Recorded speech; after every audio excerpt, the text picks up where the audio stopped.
pour quelqu'un qui ne connaît pas le vin, ou ce vin en particulier, il s'agit de vraiment rentrer dans le vin. Faites connaissance avec le vin et ça se passe à travers différentes étapes.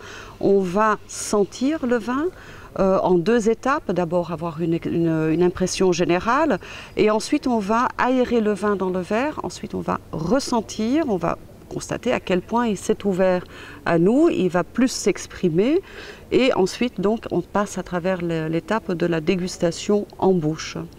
Donc d'abord le premier nez sans remuer le vin dans le verre, il va révéler, le premier nez révèle en grande ligne une famille d'arômes, ça peut être floral comme dans ce cas-ci, c'est plus floral, c'est très délicat, c'est élégant, un peu discret.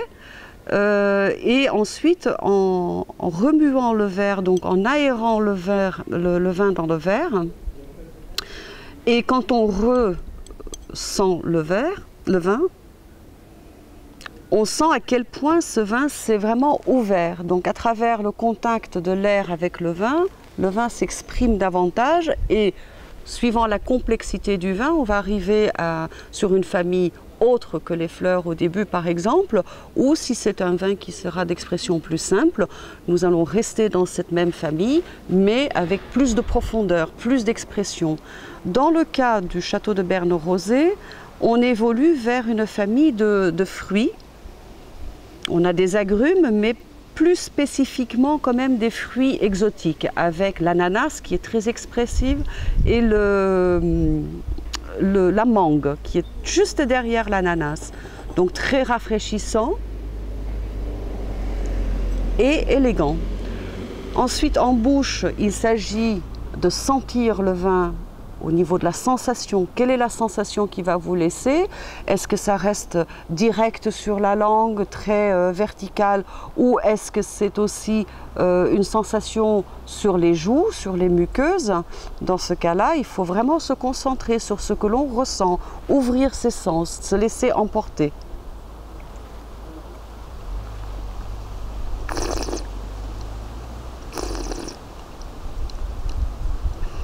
Donc en effet, on sent à l'intérieur des joues comme une sensation soyeuse, comme si c'était vraiment très doux au toucher, non pas doux parce qu'il y a du sucre. Ce sont des vins secs, bien entendu.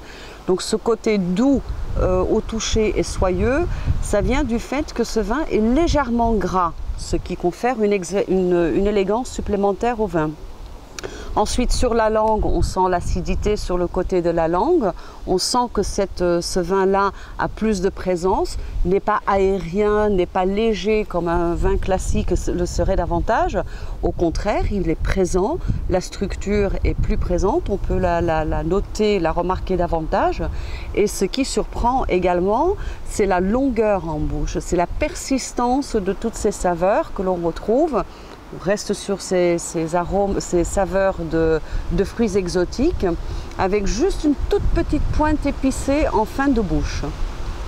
Donc de par sa complexité, sa persistance en bouche, ce côté beaucoup plus élégant, eh bien nous allons pouvoir associer ce vin à des mets plus gastronomiques.